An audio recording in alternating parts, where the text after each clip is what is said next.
నమస్కారం అండి. ముందుగా తెలుగు ప్రేక్షకులందరికీ పేరు పేరున అందరికీ మనస్ఫూర్తిగా మా డాకు టీం అందరి తరపు నుంచి మేము థ్యాంక్స్ చెప్తున్నాం. లిటరల్గా లాస్ట్ 2 years నుంచి ఒక థాట్తో మొదలైన ఈ జర్నీ ఈరోజు థియేటర్లకు వచ్చింది. సంక్రాంతికి Jan 12న 2 days బిఫోర్ దాకా కూడా మేము ఏదో ఒక విధంగా ఒక పక్క విజయ్ కార్తిక్ కన్నన్ గారు కావచ్చు, ఒక పక్క మ్యూజిక్ డైరెక్టర్ తమన్ గారు కావచ్చు, టీం అందరం కష్టపడుతూనే ఉన్నాం బెస్ట్ అవుట్పుట్ ఇవ్వాలని. లాస్ట్ మీకు గుర్తుందో లేదో ఇదే ప్లేస్లో వంశీ గారు ఓ మాట అన్నారు, one of the best films వస్తుంది బాలకృష్ణ గారు ఫిల్మోగ్రఫీ నుంచి అని. ఆ రోజు ఓ పక్క ఆనందంగా ఉన్న లోపల చిన్న 1% ఎక్కడో నాకు టెన్షన్ ఉండేది. వంశీ గారు బాగా నమ్మేస్తున్నారు, చూసి ఆయన హై ఫీల్ అవుతుంది ఆడియన్స్ ఎగ్జాక్ట్గా 100కి 100% అని. బట్ 100కి 200% దీన్ని రిసీవ్ చేసుకున్న రిసెప్షన్ చూస్తుంటే చాలా చాలా హ్యాపీగా ఉంది. 2 years బ్యాక్ నేను వాల్తెరి వీరైతే వచ్చాను Jan 13న. ఇప్పుడు బాలకృష్ణ గారితో Jan 12న రావటం అనేది నిజంగా సంక్రాంతి అనేది అది సెంటిమెంట్ అంటారా లేకపోతే పండగ వాతావరణం అంటారా, చాలా చాలా చాలా ఆనందంగా ఉంది. అమేజింగ్ టీం వల్లే నాకు ఈ అవుట్పుట్ వచ్చిందని చెప్పగలను. Right from the beginning Vamsi గారికి నా మీద ఉన్న నమ్మకం, బాలకృష్ణ గారికి మేము ఎన్నో ఇంటర్వ్యూలో చెప్తుంటాను చాలా cult fan. So best output ఇవ్వాలి అనే ఆలోచనతో ఇద్దరం జర్నీ స్టార్ట్ చేసాం. అక్కడి నుంచి విజయ్ కార్తిక్ కన్నన్ గారిని జైలర్ నుంచి తీసుకురావటం. సో ఇవాళ మన తెలుగు ఆడియన్స్ ఒక పల్స్ ఫస్ట్ టైం మాస్ థియేటర్లో చూశాడు ఆయన అసలు ఊగిపోతున్నాడు. ఇలా ఉంటుందా తెలుగు ఆడియన్స్ అని నేను ముందు నుంచి చెప్తున్నా. ఒక సినిమాని సిన్సియర్గా మనం ఎఫర్ట్ పెట్టి చేస్తే నిజంగా మా తెలుగు ఆడియన్స్ దాన్ని బంగారులాగా హార్ట్స్లో తీసుకుంటారని. So thank you so much bro, you made us all proud. And editor Ruben గారి గురించి చెప్పాలి. నిరంజన్ సినిమా ముందు నుంచి ఉన్నాడు నాతో, వాల్తెరి వీరి కూడా చేశాడు నిరంజన్. చాలా అంటే తనకు కూడా నిద్రలేదు, మా ఎవరికి నిద్రలేవు. ఇన్ఫ్యాక్ట్ సినిమా బ్లాక్ బస్టర్ అయిన తర్వాత నేను చెప్పడం కాదు, ముందు నుంచి మేమందరం కూడా ఏదో ఒక విధంగా బెస్ట్ అవుట్పుట్ ఇవ్వాలి అనే ఒక ప్రయత్నంలో ఉన్నాం. తర్వాత రూబెన్ గారిని తీసుకొచ్చాం లాస్ట్ 3 months నుంచి. సో తన టీం అందరూ కలిసి ఈ సినిమాని నెక్స్ట్ లెవెల్ తీసుకెళ్ళటానికి అన్ని విధాలుగా అంటే హార్ట్ అండ్ సోల్ నిజంగానే పెట్టాడు. చెన్నై వెళ్ళకుండా ఇక్కడే ఉండిపోయారు. ఇప్పుడు ఇంకా మేము మా సైడ్ నుంచి గ్లిమ్సెస్ టీజర్స్ ఏమైనా ఇవ్వాలంటే తను ఇక్కడే ఉండి తనకు వర్క్ చేస్తున్నాడు. Thank you so much Reuben bro, thanks a lot. Even Christmas అప్పుడు కూడా ఇక్కడే ఉండిపోయారు ఆయన బాలకృష్ణ గారి సినిమా కోసం. వెంకటన్న రాన్న షూటింగ్ అప్పుడే ఎర్లీగా వస్తాం. సో ఇప్పుడే ఇక్కడ విచ్చేసిన ఏ రసికలు ఆయనకి లేరో కెమెరామెన్ గారు మా చక్రి కలిసి కళా రసికల్ అవరగల్ అని పేరు పెట్టాం. స్క్రీన్ మీద వేస్తారంటే ముందు రోజు భయపడి వద్దని తీపిచ్చేశాడు. కళా రసికల్ అవరగల్కి స్వాగతం. వెంకటన్నతో నేను పవర్ సినిమా చేశాను, చాలా చిన్న వర్క్ చేశాను. ఆ తర్వాత వాల్తెరి వీరేలో క్లైమాక్స్ ఎపిసోడ్లో చిరంజీవి గారి చేత హెడ్ చాపింగ్ సీక్వెన్స్ తీసాము. సో తర్వాత ఈ సినిమాకప్పుడు మేము వెంకట మాస్టర్ గారిని మేము సెలెక్ట్ చేసుకోవడానికి కారణం ఏంటంటే అంతా యంగ్ టీమ్తో వెళ్తున్నాం. ఓన్లీ ఫైట్స్కు రాకూడదు, సినిమా మొత్తం ట్రావెల్ అవ్వాలి, ఓన్ చేసుకోవాలి సినిమాని. అసలు కథగా ఒక రైటర్గా ఒక దర్శకుడిగా నేను అనుకుంటున్న ప్రతి ఫీలింగ్ తనకి ఇంటర్నల్గా హార్ట్కి రీచ్ అవ్వాలని సోలో కార్డ్ వేస్తాం మాస్టర్, మాతో పాటు ట్రావెల్ అవుతారా అంటే అలా జర్నీ స్టార్ట్ చేసిన వ్యక్తి ఎన్నో సినిమాలు ఈ సినిమా కోసం వదులుకున్నాడు.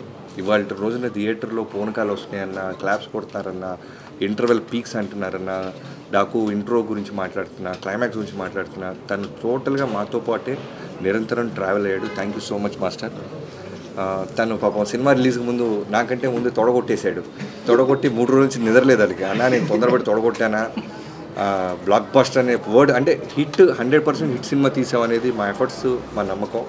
బట్ ఆడియన్స్ చెప్పాలి ఒక సినిమా బ్లాక్ బస్టర్ అవ్వాలి అంటే మన చేతుల్లో ఉండదు, మనం ఓన్లీ ఎఫర్ట్స్ సిన్సియర్గా పెట్టగలం. సో ఇవాళ పొద్దున మాతో పాటు థియేటర్గా వచ్చి చాలా ఎమోషన్ అయిపోయాడు వెంకట మాస్టర్. అలానే నా రైటింగ్ టీం గురించి మాట్లాడాలి. స్క్రీన్ ప్లే చక్రి దగ్గర నుంచి మొదలెట్టి హోల్ 2 years నాతో పాటే ఒక డైరెక్టర్గా నేను అందరికీ కనబడతాను.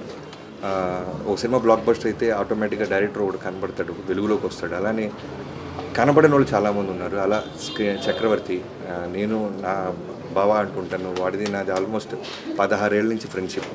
సో ఈ సినిమాకి నాతో పాటు నిరంతరం అంటే బావ ఏదో ఒకటి అడుగుతుంటాడు, నేను స్పాట్లో ఉండాలి అని, తను కూడా నాతో పాటు ఉండి టోటల్ అవుట్పుట్ వచ్చేదాకా నిద్రపోకుండా తను కూడా నాతో పాటు ఉన్నాడు. థ్యాంక్ యూ సో మచ్ బావ. అండ్ మా యుగేందర్జీ ప్లీజ్ కాదు ఒక్కొక్కళ్ళు బ్లాక్ బస్టర్ కొట్టిలా హెచ్ఓడీస్ అందరు లేట్గా వస్తున్నారు రండి. సో ఆ చక్రితో పాటు నాకు మోహన్ కృష్ణ గారు లాస్ట్ మొన్న కూడా చెప్పాను బాబాయ్ అంటుంటాను రైటింగ్. సో బాలకృష్ణ గారితో పాటు ఉంటూ ప్రతి డైలాగ్లోనూ ప్రతి దాంట్లోనూ ఆయనతో బాగా ట్రావెల్ అవుతూ మాకు చాలా మంచి అవుట్పుట్ వచ్చేలాగా. నాకు జనరల్ రైటింగ్ టీం ఎలా ఉంటారంటే ఓన్లీ రాసుకొని డైరెక్ట్కి వెళ్ళిన తర్వాత వెళ్ళిపోయేవారు. బికాజ్ నేను బేసిక్గా రైటర్ అవటం వల్ల వీళ్ళందరూ నేను నా వైఫ్ కిడ్ కన్నా నేను వీళ్ళతో ఎక్కువ స్పెండ్ చేసి ఉంటాయి 2 years. సంక్రాంతులు, క్రిస్మస్లు, దసరా, దీపావళి అన్నీ వీళ్ళతోనే. సో నాతో పాటే ఉంటూ అలానే వినీత్ టోటల్గా కేర్ తీసుకుంటూ ఇప్పుడు పోస్టర్ వచ్చినా టీజర్ వచ్చినా గ్లిమ్స్ వచ్చినా అందరూ అంటే మిగతా సినిమాలకి మాకు అవుట్ స్టాండింగ్గా ఉంది అంటానికి కారణం తన ఎఫర్ట్స్. తను కూడా టోటల్గా నాతో పాటే ఉన్నాడు. సో తర్వాత డైలాగ్స్ గురించి చెప్పాలి. నందు, భాను వీళ్ళిద్దరూ కూడా చాలా బాగా రాశారు ఈ సినిమాకి. ఎన్నో వర్షన్స్ రాపించాం.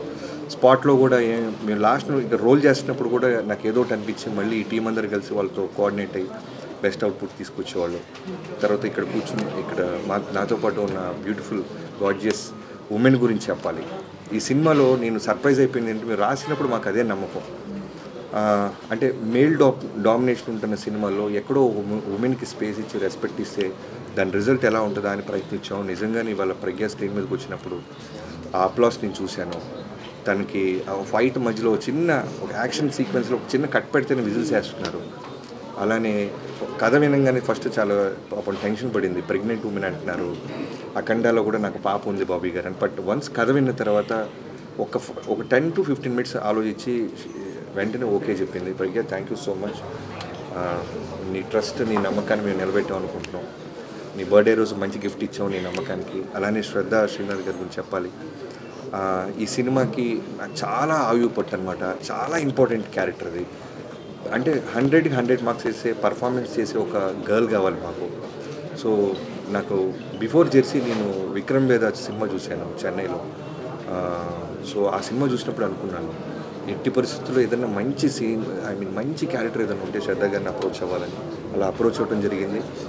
1-2 మీటింగ్స్లో వెంటనే తన సైడ్ నుంచి ఎక్కడో ఫ్యామిలీతో ఉలుమాల అని ఎక్కడికో వెళ్ళారు. షిరిడీలో సిగ్నల్ లేదు sir, I'm with my parents, can I get back to you అన్నారు. ఎలాంటి పొజిషన్లో ఉన్నామంటే ఇంకో 1 weekలో షెడ్యూల్ వేయాలన్నమాట. నేను ధైర్యంగా మా కోడైటర్ సోమరాజు గారు, రాధా గారు కలిసి షెడ్యూల్ వేసేస్తున్నారు. శ్రద్ధ సినాద్ అని కాస్ట్యూమ్స్లతో కూర్చొని మాట్లాడేస్తున్నాం. బట్ అమ్మాయి వస్తారా లేదా అని ఎక్కడో చిన్న క్వశ్చన్ మార్క్. బట్ ఫైనల్లీ శ్రద్ధ గారు ఓకే అనటం. ఈరోజు సినిమాలో నిజంగా సెకండ్ హాఫ్లో 2 ఉమెన్ కలిసి ఈ సినిమాని చాలా అంటే బాలకృష్ణ గారు అనేది ఒక సుప్రీం పవర్, ఒక వాల్కనో లాంటిది. దానికి పక్కన ఒక పిల్లర్స్ లాగా ఉంటూ ఈ సినిమాని ఒక బ్యూటిఫుల్ ఫ్యామిలీ ఫిల్మ్ చేసిందంటే మేము రాసిన రైటింగ్ అవ్వచ్చు, వీళ్ళిద్దరు ఇచ్చిన పర్ఫార్మెన్స్ దానికి చాలా బాగా యాడ్ అయింది. అలానే ఊర్వశి జనరల్గా సాంగ్ కోసమే పెడతాం అనుకుంటారు. బట్ నాకు సినిమా మొత్తంలో ఒక సెటిల్డ్ పర్ఫార్మెన్స్లో వెళ్తున్నాం. నేరేషన్ కొత్తగా పట్టుకున్నాం. పేసీగా పరిగెత్తుంది సినిమా. గ్లామర్తో పాటు సాంగ్ కోసం ఎవరో బయట నుంచి ఒక అమ్మాయిని తెస్తే బాగోదు, కథలో నుంచి ఒక అమ్మాయి ఉండాలని ఊర్వశిని అప్రోచ్ అయ్యాం. తను కూడా నా మీద ఉన్న రెస్పెక్ట్, బాలబాబు గారి మీద ఉన్న గౌరవంతో వెంటనే ఓకే అయింది. అలానే తను ఇంటర్వెల్కి వచ్చి యాక్షన్లో లీడ్ తీసుకుంటున్నప్పుడు ప్లస్ చాలా హ్యాపీగా ఫీల్ అవుతున్నాను. అండ్ యుగంధర్ గారి గురించి చెప్పాలి. నేను ఎప్పుడు అంటే డైరెక్టర్గా మనం మెట్టు ఎదుగుతున్నప్పుడు సినిమా టు సినిమా మనకు మెచ్యూరిటీ లెవెల్స్ తెలుసుకుంటుంటాం. ఆ ప్రాసెస్లో వాటర్ని, ఫైర్ని, యానిమల్స్తో అంత ఈజీగా సీజీల జోలికి వెళ్ళకూడదు. బట్ నేను రాసేసుకున్నాం ప్రాసెస్ అదంతా హై ఓన్ చేసుకున్నాం. సో అలాంటి టైంలో యుగంధర్ గారికి పిలిచి ఎపిసోడ్స్ అని చెప్పి ఆయన ధైర్యాన్ని ఇచ్చాడు. మీరు థింక్ చేయండి బాబీ గారు, మీరు ఎంత దూరం థింక్ చేస్తారు చూడండి, నేను నా టీంతో నేను అచీవ్ చేస్తాను. అలానే ఇవాళ రోజున ఇంటర్వెల్ ముందు బాబీ డియోల్ గారి లెపర్డ్ సీక్వెన్స్కి అంత అప్లాస్ వస్తుందంటే only because of this support and vision. Thank you యుగంధర్జీ, థ్యాంక్ యూ సో మచ్. మొన్న మధ్య ఎప్పుడు మీరు ఇంటర్వ్యూలో కూడా నా బెస్ట్ వర్క్ అన్నారు. ఆయన ఫిల్మోగ్రఫీలో చాలా బిగ్ ఫిల్మ్స్ ఉన్నాయి.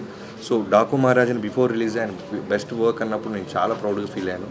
Thank you so much. అన్నాలే అవినాష్ కోళ్ళ గారు రావాల్సింది, ఆయన కూడా ఎక్కడో థియేటర్ ఫ్యామిలీతో వెళ్ళినట్టున్నారు. సో అవినాష్ గారితో ఫస్ట్ టైం చేస్తున్నానండి. నిజంగానే ఈ టీం అందరూ కూడా అంటే భగవంతుడు ఒక మంచి బ్లాక్ బస్టర్ ఇవ్వడానికి ఒక మంచి టీంని తనే పంపిస్తాడన్నట్టు టెక్నీషియన్స్ నుంచి రావటంలో అవినాష్ కోళ్ళ గారు గట్టిగా థియేటర్లో అరిసేసి పోయింది. సో అవినాష్ కొల్ల గారికి thank you so much. Avinash ji, can't forget మీ సపోర్ట్, ఈ విజన్ని ఇంత బాగా థియేటర్కి స్క్రీన్ మీదకి ఎగ్జిక్యూట్ చేయడానికి నాకు హెల్ప్ అయినందుకు thank you so much. And ఇంకెవరైనా మర్చిపోతే క్షమించండి. ఇది ఇంకా ఈ సినిమాకి పొద్దున్న ఇందాక సినిమా అయిపోయి రాగానే బాలకృష్ణ గారు చేసిన ఒకే ఒక మాట నాకు చెప్పింది, ప్రీ రిలీజ్ ఈవెంట్ తిరుపతిలో జరిగిన ఇన్సిడెంట్ వల్ల జరగలేకపోయింది బాబీ, ఇప్పుడు ఘనంగా సెలబ్రేషన్స్ జరుగుతుందో అన్ని టీవీల్లోనూ మనమే కనపడుతున్నాం, ఏ ఊరికి రమ్మంటారో చెప్పండి అని ఆయనే కాల్ చేశారు. సో ఈవినింగ్ కూడా మీ అందరూ టీం అందరూ గెట్ టుగెదర్ అవుతున్నాం. చాలా హ్యాపీగా ఉన్నారు బాలయ్యబాబు గారు అయితే. అంటే మాటల్లో చెప్పలేను, కొన్ని అంత బాగా పొడేశారు ఆయన. Thank you so much Babu, love you. మీరు ఇచ్చిన స్పేస్, మీరు ఇచ్చిన ఫ్రీడమ్, అంటే సీనియర్ హీరోస్తో చేసినప్పుడు నిజంగానే సినిమా హిట్ కొడతాం అంటే అంత ఈజీగా అది ఎక్కడో భయం ఉంటుంది. మోర్ దెన్ 100 ఫిల్మ్స్ చేశారు ఓ పక్క చిరంజీవి గారు, కానీ ఆయనతో చేసినప్పుడు నాకు అదే భయం ఉండేది. బట్ లక్కీగా మేము చేసిన ఎఫర్ట్స్ని వాల్తేరు వేరే రూపంలో సక్సెస్ ఇచ్చింది తెలుగు ఆడియన్స్. అలానే బాలకృష్ణ గారితో చేసినప్పుడు ఇంకా ప్రెషర్ ఫీల్ అయ్యాను. అంటే అంత పెద్ద బ్లాక్ బస్టర్ తర్వాత చిరంజీవి గారితో బాలకృష్ణ గారితో చేసినప్పుడు ఇంకా ఒళ్ళు దగ్గర పెట్టుకొని దానికంటే బెస్ట్ ఏదో ఇవ్వాలని ప్రయత్నించాం. ఇవన్నీ నేను ఇంతమంది టెక్నీషియన్స్ గురించి ఇంత మాట్లాడుతున్నానంటే, ఇంతమందిని నాకు ఇచ్చి వాళ్ళు అడిగిన పేమెంట్స్ ఇచ్చిన వంశీ గారిని నేను ఎప్పటికీ మర్చిపోలేను. Love you so much bro. First time నాకు తెలిసి ఇవాళే హగ్గించుకున్నాం మేము ఇద్దరం. నిన్నటి దాకా కూడా పాపం తను, నేను ఎంత స్ట్రెస్ ఫీల్ అవుతున్నాను, ఎంత ఏదో ఒక అప్డేట్ ఇవ్వాలి, ఏదో సినిమా నుంచి ఏదో ఒక బెటర్మెంట్ చేయాలని ప్రయత్నంలో తను కూడా 3ంటికి 4ంటికి కొడతానే ఉండేవాడు ఫోన్లో. సో బాలకృష్ణ గారి ఫ్యాన్స్కి మనం సాలిడ్ బ్లాక్ బస్టర్ ఇచ్చామని చాలా గర్వంగా ఉంది. అండ్ ఇంకా ఫైనల్గా తమన్ గురించి చెప్పాలి. స్పీకర్ బ్లాస్ట్ అన్నామని చెప్పి మేము చాలా స్పీకర్లు సౌండ్ దగ్గర ఇచ్చేసారంట మల్టీప్లెక్స్లో. బ్రదర్స్ ప్లీజ్ అవి బ్లాస్ట్ అవ్వ కొంచెం పెంచండి. మేము అనవసరంగా అలారం ఇచ్చినట్టు నాకు 2-3 కంప్లైంట్స్ వచ్చినాయి, మల్టీప్లెక్స్లో సౌండ్స్ కొంచెం జాగ్రత్తగా బ్యాలెన్స్ చేస్తున్నారని. Thank you so much darling Thaman, can't forget this. అంటే ఇంత పెద్ద విజయంలో నువ్వు one of the main pillar అవటం నేను మర్చిపోలేను. మనం ప్రీవియస్ 2 సినిమాలు చేసాం, బట్ ఈ సినిమా అనేది మనం అందరం కలిసి ఒకటే గోల్, బుల్ సైన్ కొట్టాలనుకున్నాం. ఆడియన్స్ దాన్ని రెస్పెక్ట్ ఇచ్చి మనల్ని ఆదరించినందుకు థ్యాంక్ యూ సో మచ్. అందరికీ మకర సంక్రాంతి శుభాకాంక్షలు. Thank you so much.